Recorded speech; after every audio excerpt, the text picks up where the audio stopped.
अस्सलाम वालेकुम नाज़रीन, मैं हूँ वसीम अली। आप देख रहे हैं चैनल न्यूज़ फाइंड। नाज़रीन, आज आसिफ अली ज़रदारी की जानिब से बड़ी धमाकेदार किस्म की एक स्टेटमेंट सामने आई है। और ये जो स्टेटमेंट सामने आई है, ये तरीके जो पीपल्स पार्टी का एक जो बयानिया था, जो पिछले एक महीने से जो पीपल्स पार्टी जिस तरह की स्टेटमेंट दे रही थी, वो सारी की नफ़ी है। और जो गुज़िश्ता रोज़ बिलावल भुट्टो ने मीडिया से बात करते हुए एक तड़ी लगा दी थी इस्टेब्लिशमेंट को, इलेक्शन कमीशन के ऊपर अदम एतमाद का इजहार कर दिया था और साथ में JUI को भी कुछ बातें सुना दी थी। तो वो जो बातें सुनाई गई, इन तमाम की तमाम चीज़ों के ऊपर आज आसिफ अली ज़रदारी ने एक बड़ा जो है वो यू टर्न लिया है। क्यों आसिफ अली ज़रदारी को इतना बड़ा यू टर्न लेना पड़ा, तफसील से आपको आगाह करते हैं। लेकिन उससे पहले हमारी आपसे होगी गुजारिश कि अगर आपने अभी तक हमारे चैनल को सब्सक्राइब नहीं किया तो काइंडली हमारे चैनल को सब्सक्राइब कर लीजिए और बेल आइकन को प्रेस करना मत भूलिएगा।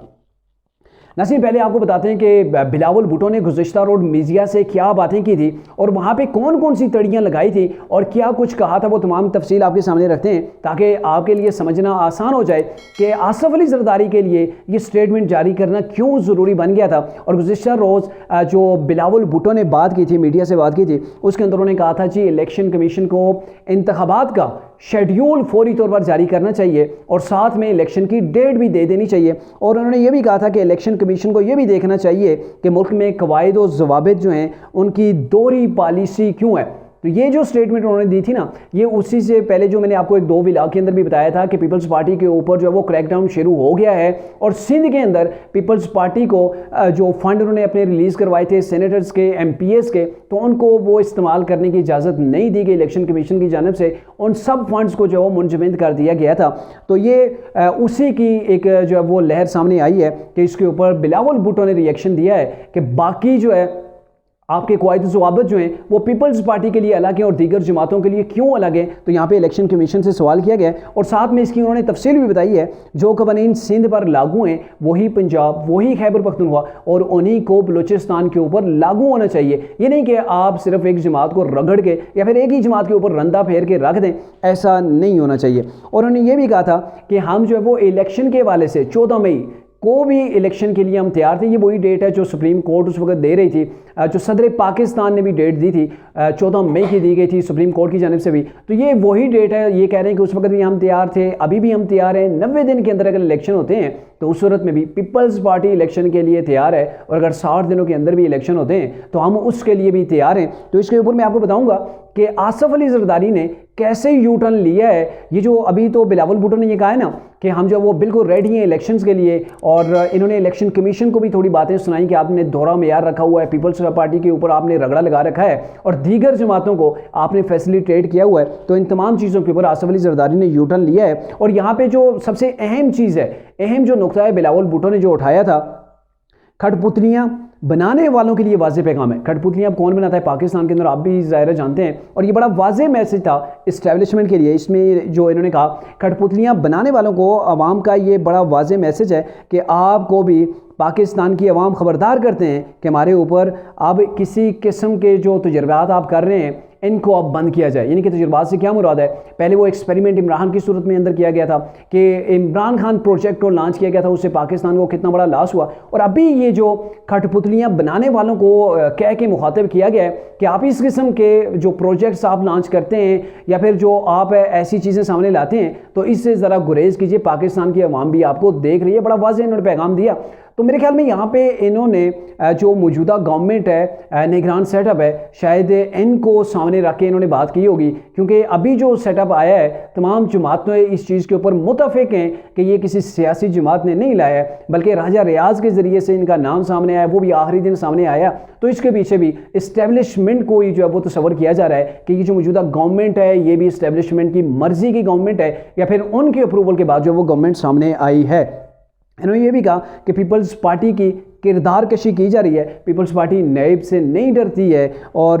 ना ही जो है वो झूठी जो खबरें हैं इनसे हमें जो है वो खामोश करवाया जा सकता है। तो झूठी खबरों के बारे में वो तरीके पीपल्स पार्टी के जो लोग सामने आए हैं जिनके नाम भी ECL में डाल दिए गए हैं, जिनके हवाले से करप्शन की बड़ी बड़ी दास्तानें सामने आ रही हैं, तो मेरे ख्याल में ये उसके हवाले से बात कर रहे हैं। और इसी के ऊपर आसिफ अली ज़रदारी ने आज जो है वो उन्हें एक स्टेटमेंट जारी करना पड़ी, क्योंकि वो बड़े पॉलिटिशियन वो समझते हैं कि इस किस्म की अगर हम स्टेटमेंट देंगे, आगे इमरान ने भी ऐसी कोई स्टेटमेंट दी थी और उसने जो जारहाना अंदाज बनाया था, ज़ाहिर है हर चीज़ की एक बाउंड्री है और जब बाउंड्री को क्रॉस किया जाता है तो फिर उसके बाद जो है वो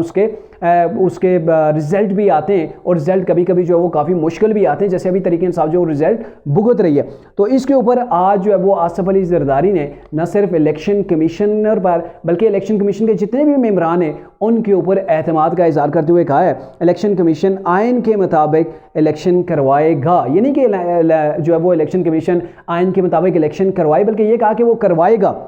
मरदमशुमारी के बाद इलेक्शन कमीशन नई हल्का बंदियों पर इलेक्शन करवाने का पाबंद है। यहाँ पे आपने देखा था कि क्या बिलावल भुट्टो ने कहा था और पिछले कुछ टाइम से पीपल्स पार्टी कह रही थी कि 90 दिन के अंदर इलेक्शन हो, लेकिन आसिफ अली जरदारी ने उन तमाम जो बातें हो रही थी तरीके इंसाफ पीपल्स पार्टी के अंदर से उठ रही थी उन तमाम की नफ़ी कर दी और हत्ता कि बिलावल ने जो गुज़श्ता रोज़ बयान दिया था, स्टेटमेंट दी थी, उसकी भी नफ़ी कर दी और यहाँ पर इस चीज़ के ऊपर एग्री हो गए कि अब जो इलेक्शन हो ये आइन और कानून यही कहता है कि मरदमशुमारी हो गई है और जब मरदमशुमारी हो गई है तो फिर जो नए इलेक्शन हों वो नई मरदमशुमारी नई हल्का बंदियों के तहत हों। पहले पीपल्स पार्टी की जानिब से ये बयान सामने आया था कि इलेक्शन नई हल्का बंदियों के तहत हों लेकिन 90 दिन के अंदर हों, जबकि इलेक्शन कमीशन ने यह कहा था कि 90 दिन के अंदर नई हल्का बंदियां बनाने के बाद इलेक्शन किसी तौर पर भी पॉसिबल नहीं है।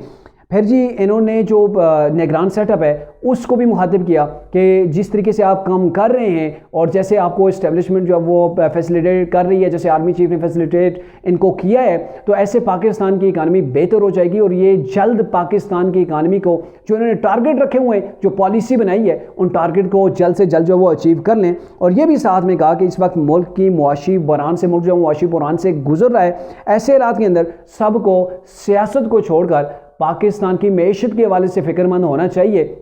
तो आप कह सकते हैं कि पीपल्स पार्टी को आप जाके समझ आ गई है, आसिफ अली जरदारी को ये समझ चीज़ आ गई है कि अब मैशत के ऊपर पहले काम होगा और जब मैशत के ऊपर काम होगा तो तभी जाके वो इलेक्शंस होंगे। इसके कहने का मतलब ये है कि जब तक मैशत पाकिस्तान की बेहतर नहीं होती, तमाम जहाँ पे बड़ी सियासी जमातें चाहे मुस्लिम लीग नून है चाहे पीपल्स पार्टी है, ये इस चीज़ को एग्री करती हैं कि जब तक जो है वो पाकिस्तान की मैशत बेहतर नहीं होती उस वक्त तक यही निगरान सेटअप जो वो चलता रहे। और अब ये जो चीज़ें जो स्टेटमेंट सामने आ गई है आसिफ अली जरदारी की जानिब से, जाहिर है दूसरे नंबर के ऊपर बड़ी जमात है इमरान की जमात तो अभी टूट फूट का शिकार है, मुस्लिम लीग नून, और दूसरे नंबर के ऊपर पीपल्स पार्टी आती है। और अगर दोनों बड़ी जमातें चीज़ के ऊपर जो मुतफिक हो जाती हैं कि पहले हमने सियासत को छोड़कर पाकिस्तान की इकानमी को डिवेलप करना है, बेहतर करना है और उसके बाद ही नए इलेक्शन की बात की जाएगी। और आसिफ अली जरदारी ने आज ये भी कहा कि अगर पाकिस्तान है तो हम सब हैं। मेरे ख्याल में पीपल्स पार्टी को काफ़ी देर से समझ आई, लेकिन देर आए, कहते होते हैं ना कि देर आए दुरुस्त आए। तो अभी जो सिनेरियो डेवलप हो गया है वो इस वक्त फोकस इस चीज़ के ऊपर है, ये डायरेक्टली इन्होंने नहीं समझा है, बल्कि मेरे ख्याल में जो बिलावल भुट्टो ने स्टेटमेंट दी थी उसके बाद पीपल्स पार्टी को ये समझाया गया है,